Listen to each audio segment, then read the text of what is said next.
যখন আপনি খাবারটা খাবেন মনে মনে বলবেন আল্লাহর নবী এই খাবারটা খেয়েছেন তাই আমি খাচ্ছি। সুন্নত আদায় হবে, ইবাদত বলে গণ্য হবে। জোরে বলুন। তারপরে খেজুর, খেজুরের মধ্যে উত্তম খেজুরটা খেতে ভালোবাসতেন আজওয়া খেজুর। অরিজিনাল আজওয়া খেজুর আপনাদের এলাকায় আসে কি তা জানি না, ওই বড়বাজারে যখন নামে গাড়ি থেকে না, ওখানে কোটিপতি লোকেরা আছে, তাদের অর্ডার দেওয়া আছে, তারা টক্কর দিয়ে দেয়। ও 3 নম্বর মালটা আমরা খাই তো, বলে লাভ নেই। যাই হোক, তো আজওয়া খেজুর। শুধু তাই নয়, তার সাথে সাথে রয়েছে নবীজির প্রিয় খাবার হলো মাশরুম। কি বললাম বাবা? মাশরুম। আপনারা খেয়েছেন? আমি জীবনের প্রথম মাশরুম খেয়েছি ভাইজাকে গিয়ে, ভাইজাক বিশাখাপত্তনম। ওয়াজ করতে গিয়েছি, যাবার ফলে ও একজন ব্যক্তি যে বাড়িতে ছিলাম ওই বাড়ির ব্যক্তিরা বলছে, হুজুর আপনি ওয়াজ করেছেন নবীজির প্রিয় খাবার হলো মাশরুম, তো আমি আপনার জন্য মাশরুম জোগাড় করেছি। তা আমি তো জীবনে খাইনি জিনিসটা, দেখি অন্তত এত টেস্টি, আর রান্নাও করেছে খুব সুন্দর। মাশরুম রাসূলুল্লাহর প্রিয় খাবার। আর একটা হলো পনির, রাসূলুল্লাহর প্রিয় খাবার। রাসূলুল্লাহর প্রিয় খাবার হলো রায়তা। রায়তা বোঝেন? এখন রায়তা নাম হয়েছে, তখন রায়তা নাম ছিল না। এটা খেতে পছন্দ করতেন নবীজি। নবীজির প্রিয় খাবার ছিল, শুনে নিন, ফলের মধ্যে 2টো খাবার ছিল নবীজির খুব প্রিয়। 1 নম্বর হলো আনার, রুম্মান, বেদানা, বেদানা যাকে বলে। আচ্ছা, আরেকটা হলো ফলের মধ্যে নবীজি আরেকটা খাবার খুব খেতে ভালোবাসতেন, আপনিও খাবেন। যখন আপনি খাবারটা খাবেন মনে মনে বলবেন আল্লাহর নবী এই খাবারটা খেয়েছেন তাই আমি খাচ্ছি। সুন্নত আদায় হবে, ইবাদত বলে গণ্য হবে। জোরে বলুন। আরে ইবাদত কাকে বলে? ইবাদত কাকে বলে? যে কাজে শুরু হবে আল্লাহর নাম, শেষ হবে আল্লাহর নাম। নবীর তরিকায় কাজটা হবে, অর্থাৎ মুহাম্মদ সাল্লাল্লাহু আলাইহি ওয়াসাল্লামের তরিকায় কাজটা হবে, টোটাল কাজটা ইবাদত বলে গণ্য হবে। তো নবীজি খেয়েছেন, আপনি খাচ্ছেন, মনে মনে এটাই করুন যে আল্লাহ তোমার নিয়ামতের খাবার আমি খাচ্ছি, আপনার নবীও খেয়েছেন তাই আমি খাচ্ছি। ইবাদত বলে গণ্য হলো, সুন্নতটাও আদায় হলো। চলুন এবার আসছি, নবীজির প্রিয় খাবার ছিল আরেকটা ফল, কি? বাতিকুল আহমার। কি বললাম? বাতিকুল আহমার। এর বাংলাটা বলি তরমুজ। কি বললাম? তরমুজ ছিল নবীর প্রিয় খাবার। আপনি যখন তরমুজ খাবেন মনে মনে এটাই ভাববেন রাসূলুল্লাহ খেয়েছেন তাই খাচ্ছি। শুধু তাই নয়, নবীজির প্রিয় খাবার ছিল মাংসের মধ্যে 2টো মাংস নবী খেতে ভালোবাসতেন। 1 নম্বর হলো বকরির পাঁজরের মাংস। আপনারা কি বলেন? বকরির পাঁজরের মাংসটাকে কি বলেন? সিনার মাংস নাকি? ওই বকরির পাঁজরের মাংস নবী খেতে ভালোবাসতেন, সিনার মাংস। আর 2 নম্বর হলো মোরগের মাংস খেতে নবী ভালোবাসতেন। মোরগ, মোরগ, মোরগের মাংস খেতে নবী ভালোবাসতেন। এমনকি নবীজি বলেছেন লা তাসুব্বুদ্দিকা ফাইন্নাহু ইউকিজুলিস সালাত। তোমরা মোরগকে গালি দিও না, মোরগকে গালি দিও না। কেন? ও তোমাদের ফজরের সময় নামাজের জন্য বাঁক দিয়ে ডেকে দেয়। জোরে বলুন। ভাবতে পেরেছেন? শুধু তাই না, এর অনেক আলোচনা, বাপ কটা বলবো আপনাদের। এবার আসছি, নবীজির প্রিয় সবজি ছিল 2টো। নবীজি 2টো সবজি খেতে খুব ভালোবাসতেন। 1 নম্বরটা লাউ, জানেন তাই তো? হ্যাঁ, লাউ। আর 2 নম্বরটা কি জানেন? কচি শশা। কি বললাম? কচি শশা নবীজি খেতে খুব ভালোবাসতেন। কানাডার টরন্টো ইউনিভার্সিটি অ্যানাটমি বিভাগের প্রফেসর, বিখ্যাত পণ্ডিত বৈজ্ঞানিক উইলিয়ামস হার্ভে, উনি বলছেন যে উনি খ্রিস্টান, মুসলমান নন। উনি বলছেন হযরত মুহাম্মদ সাল্লাল্লাহু আলাইহি ওয়াসাল্লাম উনি কচি শশা কেন খেতেন? গবেষণা করে দেখছেন, উনি বাপরে বাপ, বলছেন শশা যদি কোনো মানুষ খায়, ব্রেন ঠিক থাকে, সুগার ঠিক থাকে, প্রেশার ঠিক থাকে, হার্ট ঠিক থাকে, লিভার ঠিক থাকে। শুধু তাই নয়, রক্তের চাপটাও ঠিক রেখে দেয়। শুধু তাই নয়, রক্তটাকে পরিষ্কার করে দেয়। এবং শুধু তাই নয়, পেট পরিষ্কার রাখে। শশা নিজে হজম হতে পারুক আর না পারুক, অপরকে হজম করে মাল বের করে দেয়। 1500 বছর আগে যে খাবারটা নবী খেলেন, সেই খাবারটাকে নিয়ে অমুসলিমরা গবেষণা করলো, আর আমরা বিরিয়ানির পরে খেয়ে কম পড়েছে গালাগালি করে বাড়ি গেল। রাগ করবেন না বাবু, বাস্তব কথা বলছি। নবীজি বলেছেন খাবার তরিকা কি? নবীজি বলেছেন খাবার নিয়ম কি? খেতে গেলে খাবার আগে হাত ধোবে, খাবার আগে দস্তরখানা বিছাবে, খাবার আগে লবণ বা পানি গালে দেবে, খাবার আগে দোয়া বলবে। 3 আঙুলে নবী খাবার তুলতেন। ক আঙুলে? তাড়াতাড়ি। 3 আঙুলে খাবার তুলতেন, 5 আঙুলে গালে দিতেন, ভালো করে চিবিয়ে হজম করে বের করতেন। এ চাচা নবী ভক্ত, বেবাড়িতে দাওয়াত খেতে গেছে, 3 আঙুলে মাল তোলে, 5 আঙুলে মাল তুলছে, গবা গপ গবা গবা গবা গপ মারতেছে। ঠিক না বেটি? নবীজি বলেছেন খেতে খেতে যদি পানির পিপাসা পায়, 3 ঢোকে পানি পান করবে, ঢক ঢক ঢক ঢক করে পানি পান করবে না, 3 ঢোকে পানি পান করবে। পানি পান করার পরে কি বলবে? ওয়াসাকাহুম রাব্বুহুম শারাবান তাহুরা। হয়ে গেল। এরপরে নবীজি বলেছেন খাওয়া হয়ে গেলে আঙুলটাকে ভালো করে চাটবে। আঙুল চাটা সুন্নাত, তাই তো? ওই টরন্টো ইউনিভার্সিটি অ্যানাটমি বিভাগের প্রফেসর, বিখ্যাত পণ্ডিত বৈজ্ঞানিক উইলিয়ামস হার্ভ, উনি বলছেন মোহাম্মদ সাল্লাল্লাহু আলাইহি ওয়াসাল্লাম আঙুল চাটতে কেন বললো? চল তো গবেষণা করে দেখি। উনি বলছেন মানুষ যখন খাবার শেষে আঙুলটাকে চাটে, ওর মুখের মধ্যে একটা লালা গ্রন্থি থাকে, ওই লালাটা যত বেরোবে হজমের উপকার হবে। 1500 বছর আগে আমার নবী যে কাজটা বলে গেলেন, সেটা আজকের প্র্যাকটিক্যাল করে বৈজ্ঞানিকরা পেয়ে গেল। জোরে বলুন সুবহানাল্লাহ। আমরা কোনোদিন ভাবিনি।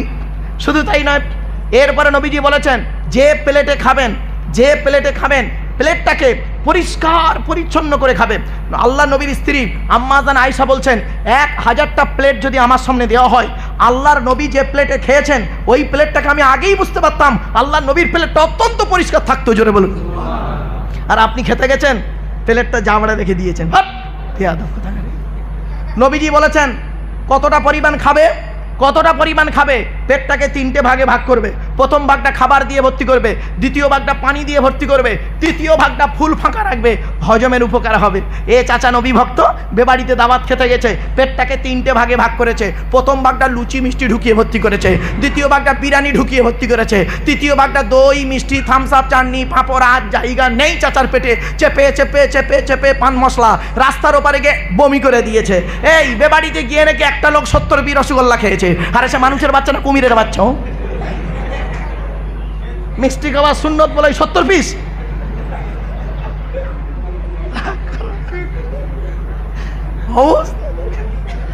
আর মুরব্বী বাপ, মানুষটা দেখেন আমার খুব মায়া লাগছে, কষ্ট লাগে। আমার বাপ, আমি যখন ওয়াজ করতাম না, শোনেন বলি, আমি যখন ওয়াজ নসিহত করতাম, আমার আব্বা খুব বয়স্ক মানুষ তো, আমার ওয়াজ শুনতো। আমার ছেলে, আমার আব্বা না, আমার ছিল কি বলবো, একজন ফিলোসফার, একজন গাইডার।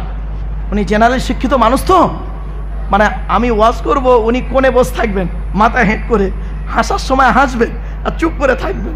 আর বাড়ি যাওয়া গেলেই বলো আব্বা তোমাকে এই কথাটা এই জায়গাটা এই সময় এই কথাটা মানালো না, এই বয়সে এই কথাটা এই জায়গায় মানালো না, তাহলে ওইখানে গিয়ে এই কথাটা বললে ভালো হতো। আমার মানে কি বলবো, বেস্ট ফ্রেন্ড, টিচার, গাইডার, কি বলবো, বাপ, কি বলবো, একজন সব থেকে বড় মানে গাইডার ছিল আমার পিতা। এজন্য আপনাদের বলি, ছেলেদের সঙ্গে মিশবেন, নিজের সন্তানের সঙ্গে মিশবেন, এখনকার যুগে বন্ধুর মতো মিশতে হবে, ঠিক না বে ঠিক? আপনি কড়াকড়ি করবেন, ছেলেটা গলায় দড়ি দেবে। বাস্তব বলছি। একটা স্কুলে কি হয়েছে জানেন? মেয়েরা মোবাইল নিয়ে এসছে, 11-এর মেয়েরা মোবাইল এনেছে 2-3 জন, এনে প্রেম করছে। তা 11-এর একটা ছেলে গিয়ে একটা স্যারকে বলে দিয়েছে, সেই স্যার করেছে কি, মেয়েগুলোকে একটু রাগ করেছে সামান্য, এই বয়সে মোবাইল আনে ইত্যাদি বলেছে। তা স্যার শিক্ষক বলতে পারে না, হ্যাঁ? ওই অভিমানে মেয়েটা গিয়ে গলায় দড়ি দিয়ে মরে গেছে। কি বুঝলেন? এখনকার ছেলে মেয়েদের রাগ করবেন আপনি, ডাঁটবেন, উল্টা আপনাকে ডেঁটে দেবে। এখন কিছু করার নেই, বন্ধুর মতো ব্যবহার করতে পারে। আমরা আমাদের বাপকে দেখে বাঘের মতো ভয় করতাম, ঠিক না বে ঠিক? এখন স্যারেদের দেখলে, আর তখন স্যারেদের দেখলে কি হতো, এই মুরব্বীদের জিজ্ঞাসা করুন। স্যার যখন আসতো, কি হিন্দু কি মুসলিম দেখতাম না, আমরা গাড়ি সাইকেল থেকে নেমে যেতাম, ঠিক না বে ঠিক? নেমে দাঁড়িয়ে থাকতাম, স্যার আসছে, শিক্ষক আসছে, ওস্তাদকে সম্মান দিতাম। আর এখন কি হয়েছে শুনবেন, টিচার ছাত্রের সম্পর্ক বন্ধু, বিড়ি চেয়ে খায়, খৈনি মলে দেয়, ঠিক না বে ঠিক? একদম বাস্তব কথা বলছি, রাগ করো না বাপ। চলো এগিয়ে যাচ্ছি, কথাগুলো একটু মাথায় রাখুন। এরপরে আসছি, নবীজির এই সুন্নতগুলো আপনারা প্র্যাকটিক্যাল করুন, প্র্যাকটিক্যাল করলেই বুঝতে পারবেন। দেখতে দেখতে অনেক কথা বলে ফেললাম আপনাদের কাছে, আর বেশি দীর্ঘ লম্বা করবো না, আর মিনিট 15 আপনাদের কাছে সময় চাইবো, দেবেন দয়া করে। বাবা আজকের ইচ্ছা ছিল আজকের কোরআনের সূরা জুমার অথবা সূরা সফ অথবা সূরা মুনাফিকুন যে কোনো একটা সূরার তাফসীর করব, কিন্তু এখানে এসে পরিবেশটা এমন হয়ে গেল, সেখানে সূরার তাফসীর বাদ দিয়ে আমি বাস্তব জীবন থেকে কিছু কথা বলতে লাগলাম। এগুলোও আলোচনার বিষয় ছিল, খুব জরুরি কথা এগুলো বাপ, মনে রাখবেন এই কথাগুলোকে মূল্যায়ন করুন। 1 নম্বর হলো কি, ছেলে পিতা স্বামী হিসাবে কতটা ভালো, 2 নম্বর পিতা হিসাবে কতটা ভালো। আলোচনা করতে গিয়ে বলেছিলাম কি, প্রত্যেক পিতামাতার দায়িত্ব হলো ছেলে মেয়ের উপরে 3টি। 1 নম্বর সুন্দর নাম রাখতে হবে, ডান কানে আজান দিতে হবে, বাম কানে একামত দিতে হবে, অর্থ থাকলে আকিকা করতে হবে। 2 নম্বরে বলা হয়েছে ওয়াইজা ওয়ালাদা ওয়াইউ আল্লিমুহুল কিতাব, ছেলে মেয়ে যখন কথাবার্তা বলতে শিখবে তাদেরকে লেখাপড়া শেখাবে। এই জন্য আপনাদের অনুরোধ করে বলে যাচ্ছি, ছেলে এবং মেয়েকে উভয়কেই লেখাপড়া শেখাবেন, লেখাপড়া থেকে পিছিয়ে রাখবেন না, মনে রাখবেন। 3 নম্বর খুব ইম্পর্টেন্ট, ওয়াইজা বালাগা ওয়াইজাও বিজাহু ইজা আদরাকা। নবী বললেন ছেলে মেয়ে যখন প্রাপ্তবয়স্ক হয়ে যাবে, যৌবন তাদের যখন ফুটবে, পাত্রপাত্রী দেখে বিবাহের ব্যবস্থা করবে। সঠিক সময়ে যদি ছেলে মেয়েকে বিবাহ না দেন, আপনার ছেলে মেয়ে যদি ব্যভিচার করে, আপনার ঘাড়ে ওই পাপের বোঝা পড়বে। এজন্য বাপেদের বলে যাচ্ছি, ছেলে মেয়ের সঙ্গে মিশুন, বন্ধুর মতো মিশুন, এবং তারা পাপ কাজে যাওয়ার আগেই তাকে বিয়ের ব্যবস্থা করে দিন, তাদেরকে একটা পাত্রস্থ করে দিন, এমন একটা জায়গায় তাকে নিয়ে যান। আপনি পিতামাতা, আপনাকে কিয়ামতের মাঠে কিন্তু জবাব দিতে হবে। এবার আসছি 3 নাম্বার, আপনি ছেলে হিসাবে কতটা ভালো, ছেলে হিসাবে কতটা ভালো পিতামাতার হক আদায় করেছেন। শুনে নিন, আল্লাহর নবীদের পরই স্থান হলো বাপ আর মায়ের। আল্লাহর নবীদের পরই স্থান হলো বাপ আর মায়ের। আমি বলিনি, কোরআন বলছে। চলুন কোরআনের দলিলগুলো বলে যাচ্ছি। কোরআনের কোথায় কোথায় বাম্মার সেবা করতে হবে বলেছে শুনে নিন। 1 নম্বর পারার 11 নম্বর পৃষ্ঠা 12 নম্বর লাইন, সূরার নাম সূরা বাকারা, ওয়াবিল ওয়ালিদাইনি ইহসানা, বাম্মার খেদমত করো। দ্বিতীয় দলিল কোথায় আছে? আল্লাহর নবীর কাছে একজন সাহাবী এসে বললেন, ইয়া রাসূলুল্লাহ, আমাকে আল্লাহ অর্থ দিয়েছে, টাকা পয়সা কোথায় ব্যয় করলে আল্লাহ খুশি হবে? ওনাকে কেন্দ্র করে কোরআনের এই আয়াতটি নাজিল হলো, ইয়াসআলুনাকা মাযা ইউনফিকুন কুল মা আনফাকতুম মিন খায়রিন ফালিল ওয়ালিদাইনি ওয়াল আকরাবিন। 2 নম্বর পারার 12 নম্বর পৃষ্ঠা 13 নম্বর লাইন, সূরার নাম সূরা বাকারা। সেখানে বলা হয়েছে কি? আল্লাহ বলছে, নবী তোমাকে ওরা প্রশ্ন করছে টাকা পয়সা কোথায় ব্যয় করলে আল্লাহ খুশি হবে, নবী তুমি বলে দাও টাকা পয়সা ব্যয় করার উত্তম জায়গা হলো সর্বপ্রথম তোমরা তোমাদের বুড়ো বুড়ি বাপ আর মায়ের পিছনে ব্যয় করবে, আল্লাহ খুশি হয়ে যাবে। বাপের পিছনে পয়সা ব্যয় করতে তোমার কষ্ট লাগে, মায়ের পিছনে পয়সা ব্যয় করতে তোমার কষ্ট লাগে, শ্বশুর শাশুড়ির পিছনে পয়সা ব্যয় করলে খুব আনন্দ পাও না? এই ছেলে, এই তো শ্বশুর তোর বাপ হয়েছে, তো শ্বশুর তোর বাপ হয়েছে 20 বছর পরে তার মেয়ে দেওয়ার কারণে, ঠিক না ঠিক? তো শাশুড়ি তোর মা হয়েছে 20 বছর পরে তার মেয়ে দেওয়ার কারণে।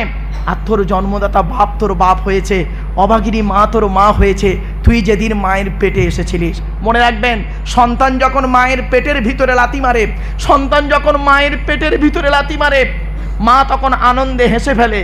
আর ওই সন্তান যখন পৃথিবীর মুখ দেখার পরে কোনো ব্যক্তি বস্তুর মাধ্যমে কোনো প্রলোভনে পড়ে মায়ের গায়ে লাথি মারে, মায়ের চোখ ফেটে পানি পড়ে। দুটোই লাথি, একটা ছিল পেটের ভেতরে লাথি, একটা হলো পেটের বাইরে লাথি। জ্ঞানী গুণী বুদ্ধিজীবী মানুষ ভালো করে শুনে নিন, রাসূলুল্লাহ বলেছেন, রাদিয়াল্লাহু ফি রাদিয়াল ওয়ালিদাইন ওয়া সাখতুল্লাহি ফি সাখতিল ওয়ালিদাইন।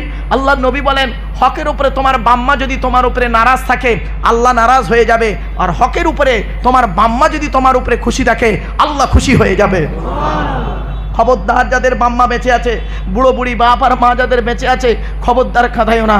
যাদের বাম্মা অন্ধকার নীরব নগরে চলে গেছে, সেই বাম্মার জন্য দান খয়রাত করবেন, বাম্মা রুহে মাগফিরাতের জন্য দোয়া চাইবেন, হাদিসে আছে। চলুন এগিয়ে যাচ্ছি। এবার আসছি 5 নম্বর পারা 3 নম্বর পৃষ্ঠা 3 নম্বর লাইন, সূরার নাম সূরা নিসা 36 নম্বর আয়াত, ওয়া আবুদুল্লাহ ওয়া লা তুশরিকু বিহি শাইয়্যা ওয়া বিল ওয়ালিদাইনি ইহসানা, বাম্মার সেবা যত্ন করো। 8 নম্বর পারা 7 নম্বর পৃষ্ঠা 11 নম্বর লাইন, সূরার নাম সূরা আনামের 151 নম্বর আয়াত, লা তুশরিকু বিহি শাইয়্যা ওয়া বিল ওয়ালিদাইনি ইহসানা, বাম্মার সেবা যত্ন করো। শুধু তাই নয়, 15 নম্বর পারা 3 নম্বর পৃষ্ঠা 8 নম্বর লাইন, সূরার নাম সূরা বানী ইসরাঈল, ওয়া ক্বাদা রাব্বুকা আল্লা তা'বুদু ইল্লা ইয়্যা ওয়া বিল ওয়ালিদাইনি ইহসানা, বাম্মার সেবা যত্ন করো। 20 নম্বর পারা 16 নম্বর পৃষ্ঠা 3-4 নম্বর লাইন, সূরার নাম সূরা আনকাবুত, ওয়া ওয়াসাইনাল ইনসানা বিওয়ালিদাইহি হুসনা, বাম্মার খেদমত করো, সেবা যত্ন করো। 21 নম্বর পারার 11 নম্বর পৃষ্ঠা 7-8 নম্বর লাইন, সূরার নাম সূরা লোকমান, ওয়া ওয়াসাইনাল ইনসানা বিওয়ালিদাইহি হামালাতুহু উম্মুহু ওয়াহনান আলা ওয়াহনিন, বাম্মার সেবা যত্ন করো। 26 নম্বর পারার 2 নম্বর পৃষ্ঠার 12 নম্বর লাইন, সূরার নাম সূরা আহকাফের 18 নম্বর আয়াত, ওয়া ওয়াসাইনাল ইনসানা বিওয়ালিদাইহি ইহসানা হামালাতুহু উম্মুহু কুরহা ওয়া ওয়াদাতুহু কুরহা। তোরা তোদের বাপ আর মায়ের সেবা যত্ন কর। তোদের মা তোদের বড় কষ্ট করে গর্ভে ধারণ করেছে, দুনিয়ার মুখটা বড় কষ্ট করে দেখিয়েছে। সন্তান, তুমি যত বড় আলেম, হাফেজ, মাস্টার, ডাক্তার, ইঞ্জিনিয়ার, প্রফেসর হও না কেন, ইন্নাল জান্নাতা তাহতা আকদামিল উম্মাহাত, হে ছেলে মেয়েরা, তোমাদের জান্নাত হলো তোমাদের বাপ আর মায়ের পায়ের তলায়। বাপকে সেবা করলে না, মাকে সেবা করলে না, আর তুমি ভাবলে আমি সহজে পার হয়ে যাব, এত সহজ জিনিস নয়। তাহলে 1 নম্বর স্বামী হিসাবে কতটা পারফেক্ট, 2 নম্বর পিতা হিসাবে কতটা পারফেক্ট, 3 নম্বর ছেলে হিসাবে কতটা পারফেক্ট, 4 নম্বর ভাই হিসাবে কতটা পারফেক্ট। ভাই হিসাবে মনে রাখবেন, ভাই হিসাবে আপনি কতটা পারফেক্ট। এরপরে আসছি দেওর হিসাবে আর বোনাই হিসাবে। দেওর আর বোনাই হিসাবে আপনি কতটা পারফেক্ট। চাচা আর খালু হিসাবে কতটা পারফেক্ট, নাতি হিসাবে কতটা পারফেক্ট। শুধু তাই নয়, মামা হিসাবে কতটা পারফেক্ট, মামা হিসাবে কতটা পারফেক্ট। ভাগনাদের দেখেছো, না শুধু বউটাকে নিয়ে ছেলেটাকে নিয়ে খালি চটায় বজবজকে ঘর ভাড়া করেছিলে? খবর রেখেছো? বোনের দায়িত্ব পালন করেছো? চলো এবার আসছি দাদু হিসাবে কতটা পারফেক্ট। কি দাদু কাকে বলে? বাপে এই ছেলের ঘরে মানে মানে বাপের বাপকে বলে দাদু, তাই তো? দাদু দাদা, দাদা বলেন দাদু বলেন তো একই। তো দাদু হিসাবে কতটা পারফেক্ট? অনেক মানুষ এখানে আছে দেখবেন, রাগ করবেন না, অনেক দাদু বসে আছে, অনেক দাদু এখানে আছে, তারা করে কি দেখবেন, বাপের চারটে ছেলে, বড় ছেলেটা পয়সা দেয় বলে বড় ছেলেকে বেশি কোলে করে নেয়, বিস্কুট কিনে দেয়, লজেন্স কিনে দেয়, আর মেজো ছেলেটা পয়সা গরিব দিতে পারে না বলে তার ছেলেকে দেখে না, সেজো ছেলেটা একটু বেশি পয়সা দেয় বলে তার নামে গোপনে 1 বিঘে জমি ছিল, একটা স্টল ছিল, গোপনে একটা স্টল গোপনে লিখে দিয়েছে, বাপ সকল ছেলে তোমার কাছে সমান, মনে রেখো কিয়ামতের মাঠে তোমাকে জবাব দিতে হবে।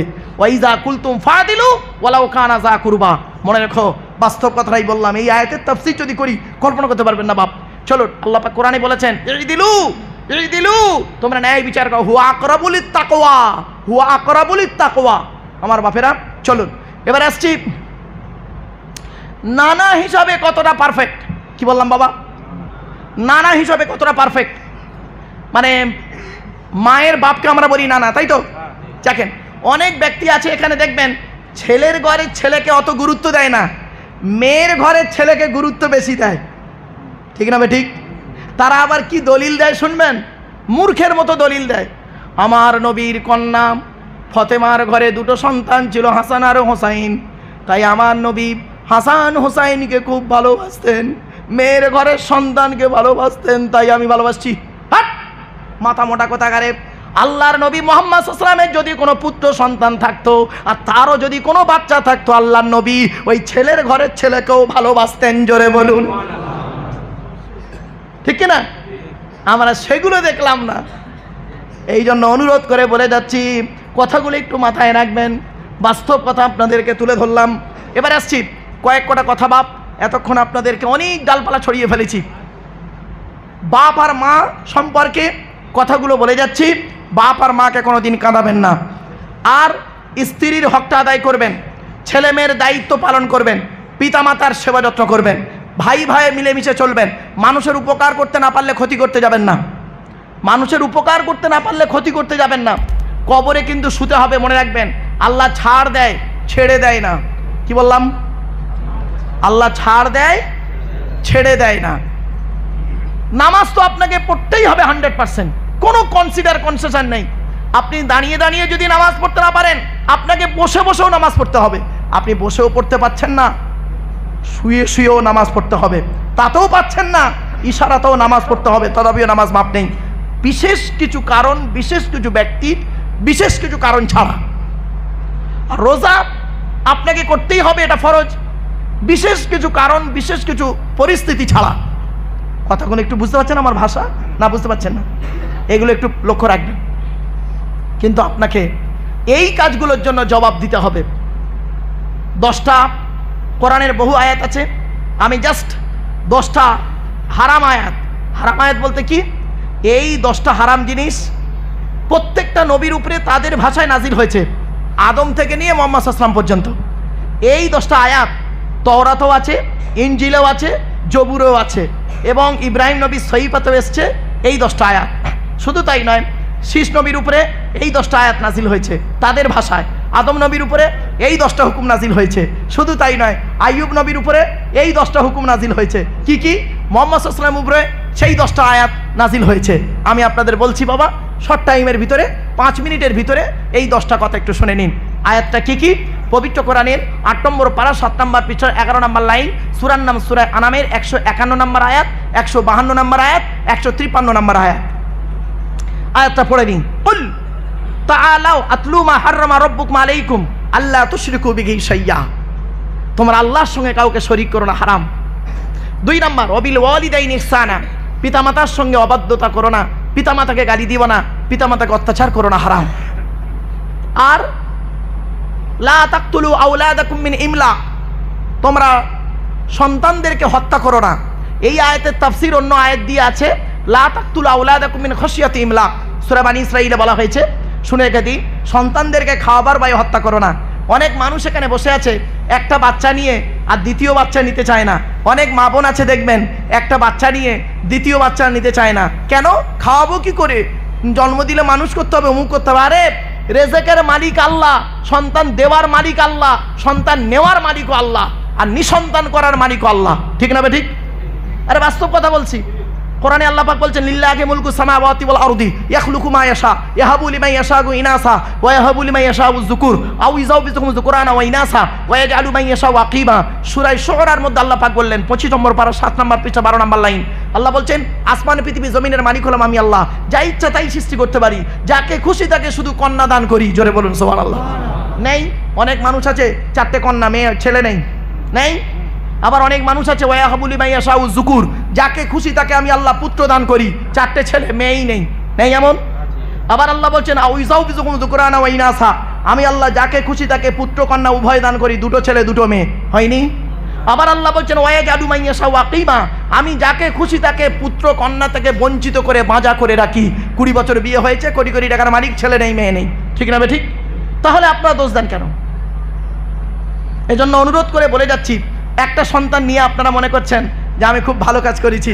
না বাবা, আল্লাহ রাসূল বলেছেন ওই নারীকে বিবাহ করো যে নারীর সন্তান বেশি হয়, যে নারীর সন্তান বেশি হয়। আর তোমরা সন্তানকে বেশি করে নাও, কারণ কিয়ামতের মাঠে আমি আল্লাহর কাছে গর্ব করব। মনে রাখবেন আপনার কোন সন্তানটা আল্লাহওয়ালা হবে, কোন সন্তানটা আলেম হাফেজ হবে আপনি তো জানেন না। মনে রাখবেন সন্তান রাখবেন, ওই একটা সন্তান নিয়ে আল্লাহ বলে ওকে আমি দিচ্ছি, ও নিচ্ছে না, আর ওকে দিইনি, ও পাগলের মতো খালি ঘুরছে, হসপিটাল ঘুরছে। একটা বাচ্চা দেবে, কোটি কোটি টাকা দেবো। বাড়ি থেকে ভাববেন সন্তান হওয়াটা না, বাপ ডাক্তার শোনাটা কত বড় নিয়ামত, আব্বা ডাক্তার শোনাটা কত বড় নিয়ামত, মা ডাক্তার শোনাটা কত বড় নিয়ামত। পরে বুঝতে পারবেন, এখানে এখন বুঝতে পারবেন না। যারা এই পরিস্থিতিতে এসেছে তারাই বুঝতে পেরেছে। চলুন এবারে আসছি, সন্তান হত্যা করবেন না। অনেকে দেখবেন সন্তান হত্যা করে। এ সন্তান হত্যার 2টো রাস্তা আছে। একটা বিয়ের আগে সন্তান হত্যা করেছে, আর একটা বিয়ের পরে সন্তান হত্যা করেছে। বিয়ের আগে সন্তান হত্যা করেছে কিরকম? অবৈধ সম্পর্ক করে, তাই না? খবরদার নয়, হারাম হারাম, ডবল গোনা করেছেন। সন্তান হত্যার একটা গোনা আর জেনা করার গোনা। আর বিয়ের পরে যারা সন্তান হত্যা করেছেন ওই ট্যাবলেট খেয়ে, ইনজেকশনের মাধ্যমে, ওয়াশের মাধ্যমে, কোরআনে আল্লাহ পাক বলেছেন ওয়াইজাল মাউউদাতু সুইলাত বিআইয়ি যামবিন কুতিলাত, ওই সমস্ত মৃত সন্তানদেরকে কিয়ামতের মাঠে জিজ্ঞাসা করব কোন অন্যায়ের কারণে তোমাদের পিতামাতা তোমাদের হত্যা করেছিল। ওই মাসুম বাচ্চারা বলবে আল্লাহ আমরা হত্যা হতে চাইনি, আমাদের বাম্মা আনন্দ ফুর্তি করলো, বাপের পৃষ্ঠ হতে মায়ের পেটে এলাম, বাপ আর মা দুজনে মিলে যুক্তি করে আমাকে মেরে দিল। আল্লাহ বলবেন ওর ঠিকানা হলো জাহান্নাম। খবরদার নয় বাবা, এইরকম সন্তান হত্যা যারা করেছেন এখন থেকে তওবা করে নিন এবং খোদার কাছে কাটা করুন। এখানে বসেছেন কেন? এতক্ষণ বসে আছেন কেন? 11:30 পার হয়ে গেছে, কেন বসে আছেন? একটাই কারণ, নিজের পাপের কথা খেয়াল করে চোখের পানিটা ঝরান।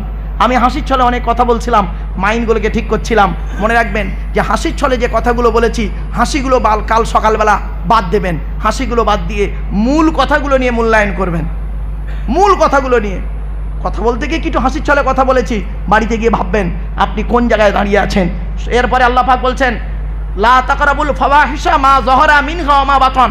আল্লাহ পাক বলছেন প্রকাশ্য অপ্রকাশ্য পাপ কাজের ধারে বাড়ি যেও না। প্রকাশ্য পাপ কাজ কাকে বলে আপনারা জানেন, আর অপ্রকাশ্য পাপ কাজ কাকে বলে আপনারা জানেন। আমরা প্রকাশ্য প্রকাশ্য পাপীকে মসজিদ থেকে বের করে দিই। প্রকাশ্য পাপীকে মসজিদ থেকে কি করি? বের করে দিই। ধরুন আপনাদের গ্রামে একটা ছেলে প্রচুর পরিমাণ মদ খেয়ে, সাদা পায়জামা পাঞ্জাবি সাদা টুপি পরে, প্রচুর পরিমাণ মদ খেয়ে জুম্মার দিনে খুতবা হচ্ছে, জুম্মার নামাজ পড়তে ঢুকেছে, মদের গন্ধ পেয়েছেন তাই তাকে বের করে দিলেন, ঘাট ধরে বের করে দিলেন। ভালো কাজ করলেন, প্রকাশ্য পাপ কাজ করে যে বের করে দিলেন। আর অপ্রকাশ্য পাপ কাজ করে যে ঢুকে বসে আছে, শুনে নিন, মদ খাওয়া যেমন হারাম তার থেকে আরো কঠিন হলো সুদ খাওয়া তেমন হারাম। মদখোরকে বের করে দিলে আর সুদখোরকে মসজিদের সভাপতি বানিয়ে দিলে। বাহ বাহ বাহ বাহ, রাগ করবেন না বাবা, কথাগুলো শুনতে খারাপ লাগছে না? অতি বাস্তব কথা বলছি। কবরে গেলে কিয়ামতের মাঠে আমার আল্লাহ আমার জবানটাকে টেনে ছেড়ে নেবে। এই আব্দুল্লাহ কিল মারুফ, তোকে গ্রামের মানুষরা ডেকে নিয়েছিল, কি ওয়াজগুলো করেছিলিস বল? তো যেটা বলার দরকার সেগুলো কেন বললি না? বাপেরা খবরদার নয়, সুদ খাওয়া এমন হারাম। মা বোনেদের বলে যাচ্ছি, পাড়ায় বন্ধন টন্ধন শুরু হয়ে গেছে। সুদের কারবার। মা বোনেদের বলে যাচ্ছি, সুদ খাওয়া থেকে বর্জন করুন। সুদের সর্বনিম্ন পাপ কি জানেন? মায়ের সঙ্গে জেনা করা। নাউজুবিল্লাহ বলুন। আমরা মদখোরকে বের করে দিই আর সুদখোরকে সভাপতি বানিয়ে দিই মসজিদে। আল্লাহ পাক কোরআনে বললেন, লা তাকরাবুল ফাওয়াহিশা মা যাহারা মিনহা ওয়া মা বাতান। প্রকাশ্য পাপ কাজের ধারে বাড়ি যেও না। এবারে আসছি 5 নাম্বার, লা তাকতুলুন নাফসাল্লাতী হারামাল্লাহু ইল্লা বিল হক। আল্লাহ বলছেন, অন্যায়ভাবে কোনো নফসকে, আত্মাকে হত্যা করো না। অন্যায়ভাবে যদি কেউ কাউকে হত্যা করে তার বদলা হলো আল কতলু বিল কতল, আল কতলু বিল কতল। মনে রাখবেন। চলুন 6 নাম্বার হারাম কাজ কি কি শুনে নিন, যেটাই আমি প্রথমেই বলতে অনেক অ্যাঙ্গেলে রেগে কথা বলছিলাম। সে কথাটা কি? কোরআন বলছে, লা তাকরাবুল লা তাকরাবু মালাল ইয়াতীমি ইল্লা বিল্লাতি হিয়া আহসান হাত্তা ইয়াবলুগা শুদ্দা। আল্লাহ বলছেন, এতিমের মাল কোনোদিন খাবে না। এতিমের মাল খাবে না, হারাম। যতক্ষণ না তার অনুমতি নিচ্ছ, যতক্ষণ না সে প্রাপ্তবয়স্ক হচ্ছে, খবরদার এতিমের মাল খাবেন না। আর 7 নাম্বার হারামটা কি শুনে নিন, আউফুল কাইলা ওয়াল মিজানা বিল কিসতি লা নুকাল্লিফু নাফসান ইল্লা উসআহা। আল্লাহ বলছেন 7 নাম্বার হারামটা কি? ওজনে কোনোদিন কম দেবে না। অনেক মানুষ আছে দেখবেন ওজনে কম দেয়, ঠকায়। ব্যবসা করতে গিয়ে ঠকায়। ব্যবসা কাকে বলে? বয়জাফলা ব দন্তের সহায়কার। বয়জাফলায় ব্যবহার, বয় বচন কথাবার্তা, আর দন্তের সহায়কারে সাধুতা। ব্যবহার, বচন, সাধুতা 3টে গুণ যার মধ্যে আছে, he is a really businessman. তিনি হলেন সত্যিকারের একজন ব্যবসায়ী। এই 3টে গুণ যার মধ্যে নেই, সে আদর্শবান ব্যবসায়ী নয়। মনে রাখবেন, ব্যবসা করতে গিয়ে অনেক মানুষ ঠকায়। কিরকম ঠকায়? রাগ করবেন না, বলবো। এখানে জরি দর্জির কাজ বেশি হয় না? হ্যাঁ, তাই তো, বেশিরভাগ দর্জির কাজ। রাগ করবেন না। কারেন্ট নিয়ে মেশিন চালাচ্ছে, নিজের বাড়ির কারেন্টটা চলে মিটারে, বাকিগুলো মেশিন মোটরগুলো চলে হুকে। ওই ব্যবসায় লাভ হবে তো? রাগ করো না বাপ। হ্যাঁ, কেবিল এসে গেছে না? কেবিল এসে গেছে না? শুধু তাই নয়, আরো ব্যবসায় কেমন ঠকাচ্ছে দেখুন। ব্যবসায় ঠকাচ্ছে কেমন দেখুন। মালিকের কাছ থেকে মাল নিচ্ছেন এক রেটে, আর তাকে তৈরি করে দিচ্ছেন ঠকানোর জন্য অন্য রেটে। রাগ করবেন না। একটা হাদিস আপনাদের বলি, শুনলে চমকে যাবেন। আল্লাহর নবী একদিন মদিনার বাজারে ঢুকেছেন। আল্লাহর নবী মদিনার বাজারে ঢুকেছেন। এখনই দোয়া হয়ে যাবে বাপ, আর 5 মিনিট, এখনই দোয়া হয়ে যাবে। চিন্তা, 11টার আর 12 মিনিটের মধ্যে সব কমপ্লিট হয়ে যাবে। 12 মিনিটের মধ্যে কমপ্লিট হয়ে যাবে। শোনেন 1 মিনিট। অনেক সময় নবীজি এই হাদিসটা, প্লিজ অ্যাটেনশন, এই হাদিসটা শুনে যান আপনারা দয়া করে। আল্লাহর নবী মদিনার বাজারে একদিন ঢুকেছেন, তো গম ব্যবসায়ীর কাছে ঢুকেছেন। গম ব্যবসায়ী বোঝেন? মানে গমের দোকানদার কাছে উনি বসে আছেন, দোকানদারটা একটু উঁচুতে। নবীজি দোকানের সামনে গিয়ে জামার হাতাটা গুটিয়ে, শুনে নিন, জামার হাতাটা গুটিয়ে নবীজি করলেন কি, একটা গমের বস্তার ভিতরে হাত ঢুকিয়ে দিলেন। হাত ঢুকিয়ে দিয়ে ভেতর থেকে 1 মুঠো গম বের করলেন। গম বের করে গমের দিকে দেখছে আর দোকানদারের মুখের দিকে দেখছে। কিছু বুঝতে পারলেন না? তার মানে গমের যে বস্তাটা আছে, উপরে শুকনো গম আছে আর ভিতরে ভিজে গম আছে। আর খরিদ্দার দেখবে কি? খরিদ্দার দেখবে শুকনো গম, ও বিক্রি করবে শুকনো গমের ওজনে। আর শুকনো গমের দাম কম বেশি, আর ভিজে গমের দাম কম। ভিতরে ভিজে মাল, উপরে শুকনো মাল। রাসূলুল্লাহ বললেন, এই রকম ব্যবসা ঠিক না, মানুষকে ঠকানো ব্যবসা ঠিক না, হারাম। এই জন্য আপনাদের বলে যাচ্ছি বাবা, ব্যবসা করতে গিয়ে মানুষকে ঠকাবেন না, হারাম কাজে লিপ্ত হবেন না। মনে রাখবেন, অনেক দিকের হারামের কোয়ালিটি আছে। কোরআনে 250 রকমের হারাম আছে।